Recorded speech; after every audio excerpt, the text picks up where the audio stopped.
All right, so here I am again, sitting in front of the camera, getting ready to record another video to create another article. It is pretty meta that I'm describing the process step by step throughout these bi-weekly articles to talk about sitting down and recording videos to create content.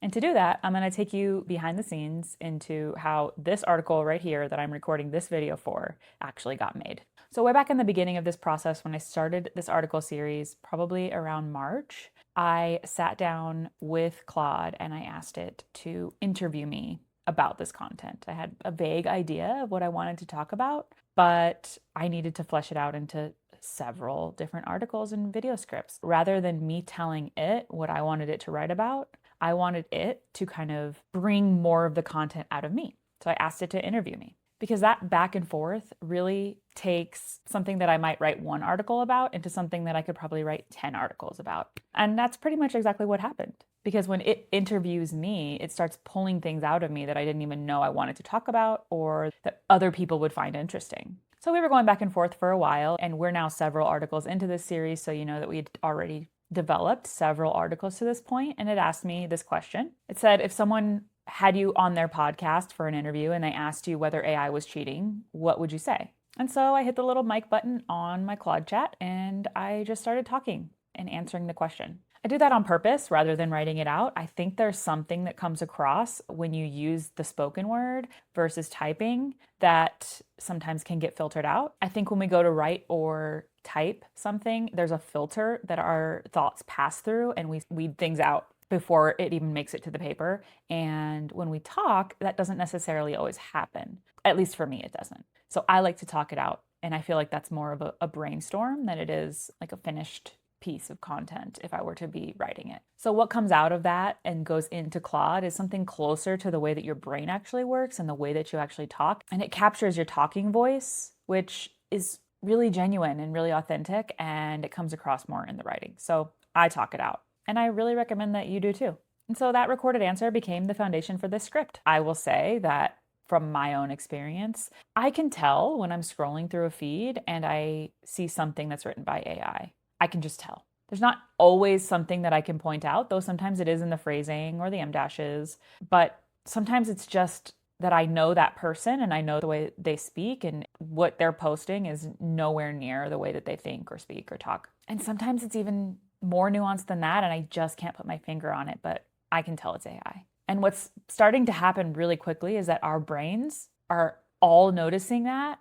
The repetition, the unusual words that AI is producing that we typically don't say, and it's tuning it out. We are just actually skipping over that content because we understand that it wasn't written by a human. Even if you haven't developed this ability to diagnose AI content, I know you know the feeling where you're listening to someone speak to you one-on-one or even on stage, and you can tell they don't actually know what they're talking about. They're just a really good bullshitter. That's the same feeling that I get when I read something and I can tell that it's just blatantly AI. And not only that it was AI that generated it, but that the person didn't even read it before publishing it. And I think we're all already catching on, but that's only going to increase, right? The more AI content that gets published without having a human touch to it, the more we're going to notice it. Because certain words keep showing up, certain sentence structures, even certain ways of transitioning from one thought to another that just keep reappearing in patterns that people don't really use like that. It's not this, it's that, or that's the right distinction. You know what I'm talking about. It's not just that the content is off, it's that it doesn't sound like a human being wrote it or said it. So this is why the process that I use matters so much, because we want to use LLMs as partners in this process, but we don't want to pass off something as being written by us when it wasn't. So if you're using AI to generate an idea and then you're using AI to flesh out that content for that idea, then you're just generating AI slop on top of AI slop on top of AI slop, and you end up with something that no human can actually connect to. And that includes you. But we can still do all of that with just a little bit of extra attention to make sure your voice is actually included. And it was actually written by you. But we're still using less of your time overall and even less time over time as you teach AI and it learns from you. Plus, the earlier in the process you do that, the less cleanup there is later on. Now, I've already alluded to this, but I really do believe there's a difference between AI-generated content and AI-assisted content. And what I do is very much AI assisted content. It means that you participated in the process. You fed it your thinking and your stories from the beginning, and therefore the output that it comes up with is a direct reflection of something that came from your brain. AI generated content means you pushed a button and published whatever came out. Even if you removed an M dash here or there, still AI generated. And there's a caveat that if I had to answer whether either one is cheating, I would still say no, but only if you are willing to disclose that the content that you're posting is AI generated.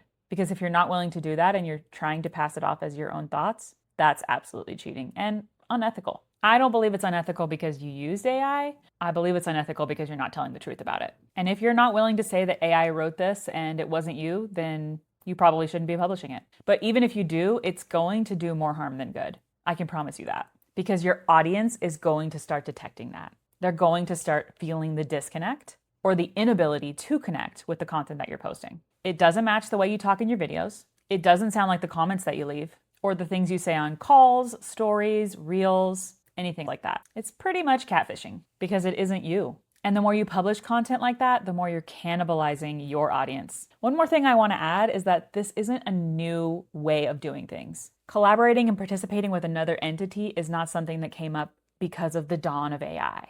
People have been collaborating on written work forever. It's called ghostwriting. Ghostwriting is a completely legitimate form of collaboration. A ghostwriter helps you flesh out your ideas and structure your content. It's not their ideas, it's yours. The ghostwriter isn't presenting their perspective as yours either. They're enhancing your thinking and helping it to come across in a way that makes sense for your audience. Collaborating with AI should work the same way. So if you're looking to use AI to save time by replacing yourself in the process with the AI, that's not the way to go about it. I'm just going to say it. The goal is not to have your job replaced by AI. It's to be a more efficient marketer, thought leader, business leader, enhanced by what AI can do for the slower and the more mechanical parts of the process. This means creating your content can be more cost efficient, time efficient, and generally better without removing the human judgment that makes the work that you do worth anything at all. So, is AI cheating? Only if you let it think for you. Use it to research faster. Use it to brainstorm. Use it to get a first draft on the page.